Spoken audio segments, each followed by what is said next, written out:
What an absolutely beautiful song. Peter, I have you on the phone, right? Yes, ma'am. You know, that, and then with the baby crying at the end, I know you used to live in Ashland, Oregon. Is that where you got his name, because of that city? Yeah, actually, we were having breakfast one morning at a nice little breakfast joint there, and my niece and my mom and my wife were all sitting around. We were thinking of baby names because we had just found out that he was a boy, and my wife was really stuck on the name Rooney, which is a cute name. I didn't want to have my first name son named Rudy, and so I was like, how about Ashland? Because it was probably the 500th name I recommended, and that actually really resonated, for multiple reasons. I really love the nickname Ash, and I was born and raised in Ashland, Oregon, and I just think it's lovely. I mean, it's a little bit unique, but it's not too obscure, I think. No, it's definitely different, and I really like it. And the story behind it, that's really cool. Well, I tell you, Peter, you have become such a YouTube sensation. Oh, God. It's just, and then watching your videos, and this last one from your Frozen medley, how it showed you on the bottom doing all the different sounds and everything. And Yeah. Now, what made you decide to sing a cappella? Well, you know what? It's a genre of music that I have always been fascinated with ever since I started singing at 14. My mom forced me into the choir, and it was always my favorite. And so when I went to the university, I was looking forward to being in an acapella group. I'd heard some acapella groups on CD and tape, and I got there, and there wasn't an acapella group at the University of Oregon. So I had to start one, and I really just fell in love with it. I really found myself, by being in a group and singing, and I just loved the harmonies. And so eventually, I started recording myself doing it. And your wife sings a cappella also. Now, was that just a coincidence that you both sang a cappella? Well, funny enough, so at the University of Oregon, I founded a group by the name of On the Rocks. I co-founded, and my wife co-founded the female group here by the name of Divisi, and that actual group later became the basis for a movie called Pitch Perfect. There was a book written about my wife's group, and it's a very small circle of people who listen to a cappella, and it's finally now kind of becoming more and more mainstream. And I think it's something that's really lovely because it's encouraging younger people to really find their voice and to really sing more. And now that education and the music side of the vertical has been so budgets have really been hurt, and choral programs have been taken out of schools. I think a cappella is something that can really encourage younger people to come together and make music for free, really. And I'm so honored to be part of that, along with so many amazing groups like Pentatonics and the Sing Off and Pitch Perfect and Glee, and it's just something that I love, and a way that I found my passion for life, and I really hope that I can inspire others to do the same. Now, when you were on the Sing Off, how did that trigger your career? Was it a huge help in getting started? Well, so I got on the Sing Off, and I was kind of fronting my a cappella group from college, and so I had about 4 or 5 solos on national television.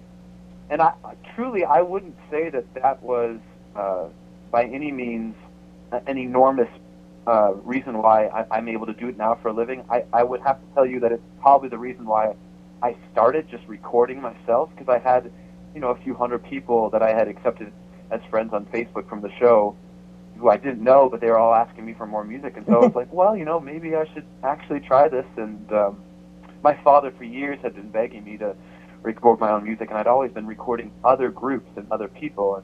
And so I finally, I turned the mic around and started recording myself. But, thankfully people actually started listening. Oh, boy. And in December, you were on tour with the Piano Guys. Yeah. I bet Yeah, that was an amazing experience. I mean, I have been a fan of the Piano Guys and their music for years and years now. Actually, Paul, who's kind of the executive producer of the Piano Guys, has email messages from me begging him to do something all the way dating back to like 2011. And, you know, genuinely, we play their music weekly in our house. My sister used their version of 1,000 Years to walk down the aisle to. Oh, how cool. And the incredible thing, even though I am such a fan and supporter of their music, who they are as people, they supersedes their talent. I actually, that was one of the highlights of my life is truly was touring with them. I feel like I grew so much as a person, from like just like spiritual and God, and they're just such terrific people. Like people that have handled their rise, you know, to quote unquote fame with so much grace. It's just really lovely to be around them. And their YouTube videos are so much fun to watch. You can tell they're having so much fun. And absolutely, it just pours out of them. Yes, I saw their special PBS special, and that's where I was introduced to them a couple of years ago, and I started playing them on this program right away. And your song of Hark the Herald Angels, Sing with Them, how that video and just everything about that was beautiful.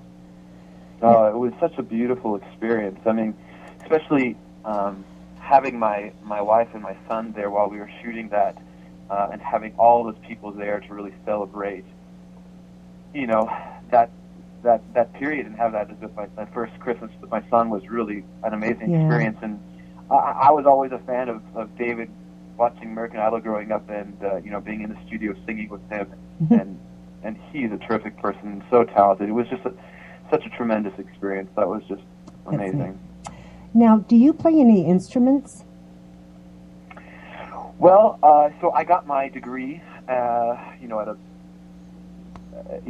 normal classical-oriented school, so I was kind of forced to go through all the. Actually, well, I double majored in voice performance and music education for 3 years, and so I was learning multiple instruments. I had to have certain talent at the keyboard to be able to pass my piano classes and stuff. I can sight read decently, but there's a reason why I decided to really focus on creating music with just my voice and mouth. I think it's, you know, I'm not very good at other instruments, truly, and so I embrace the fact that I'm only good really at singing, and that's what I do. Well, actually, with your singing, you create other instruments just by what you do. It's just amazing what you get. Oh, in your studio, it's in your garage. You do everything in your garage. Yeah, I'm sitting in my garage right now. Yeah. Okay. And it's surprising what you can get away with nowadays.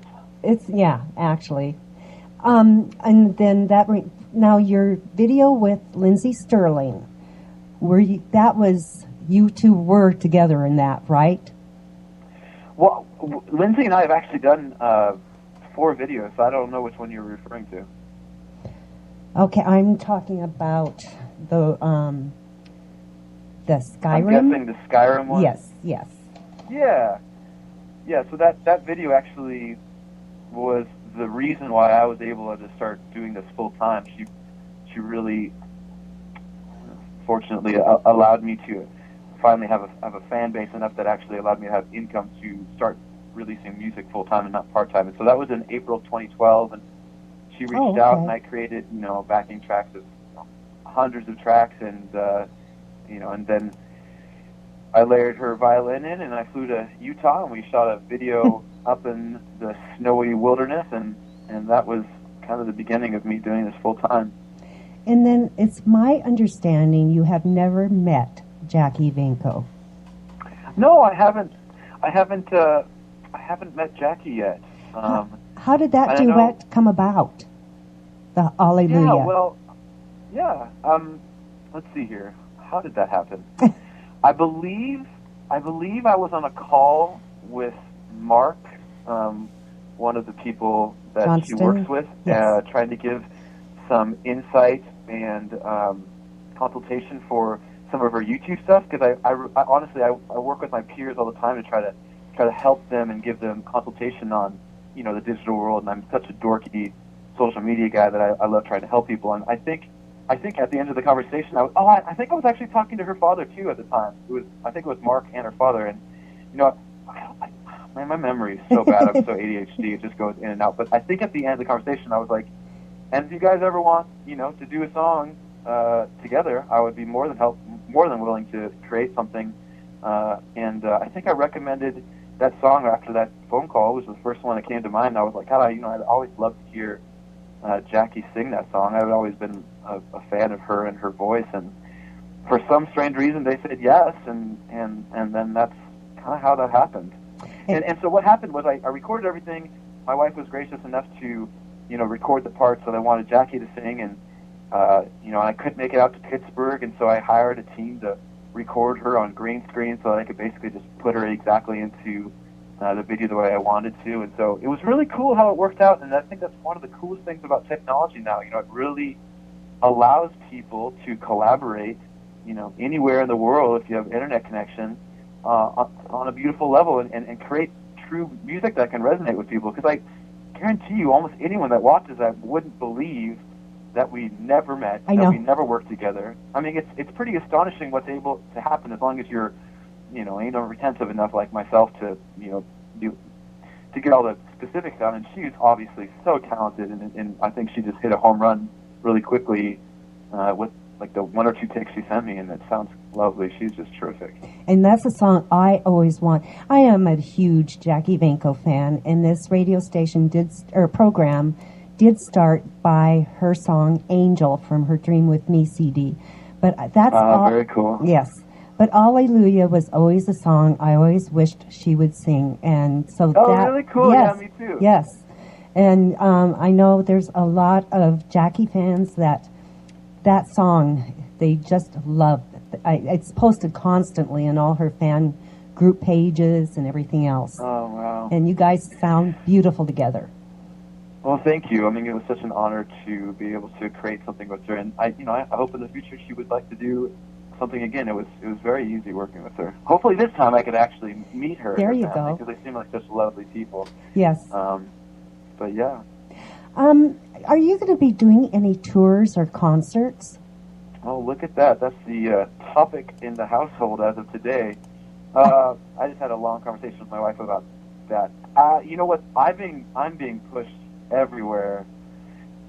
Put a tour together, from, Masterworks, the label that both Jack and I belong to, and managers and agencies, and oh my gosh. The difficulty for me is trying to put a live production together that I feel is worthy of people paying and coming, the distance to come see it. Like, I want to be able to put something together that still holds true to my brand, with music being made by the voice and mouth, and represent that in a very high production way. I mean, I'm not scared about the singing part. I'm not scared about not being able to do it.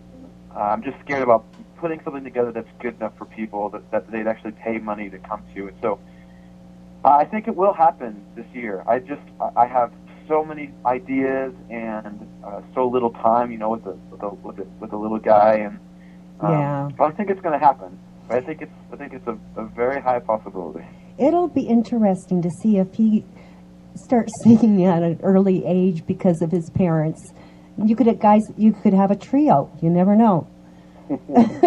Absolutely. Yes. What was I going to say? I know. What kind of music do you like to listen to?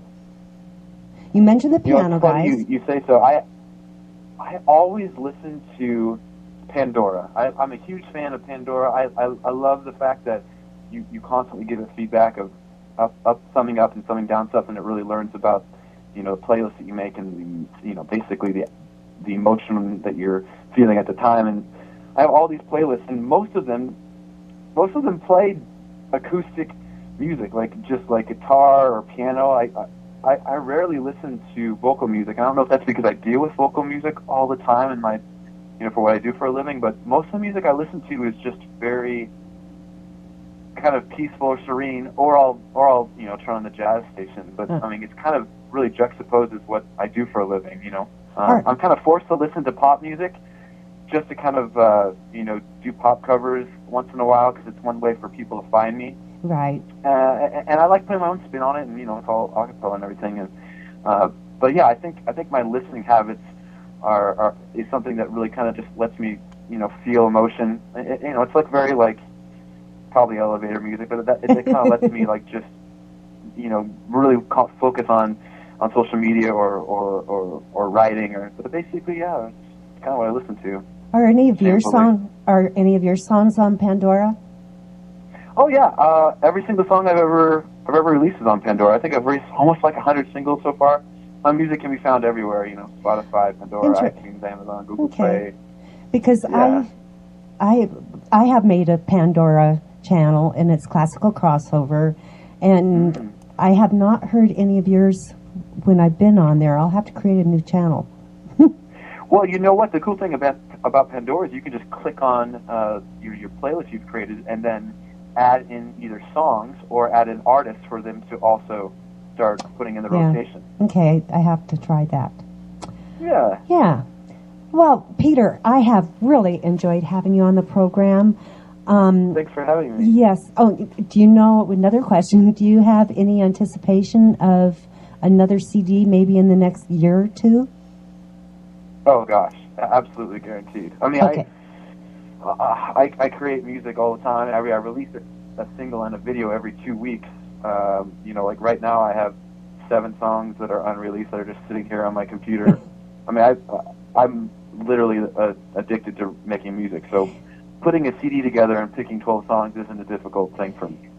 And you don't have to go to the expense of having an orchestra or the background music or anything like that. So, yeah, a lot easier for you to produce a CD. Hey, that's easy for you to say when you're not in here layering 150 tracks.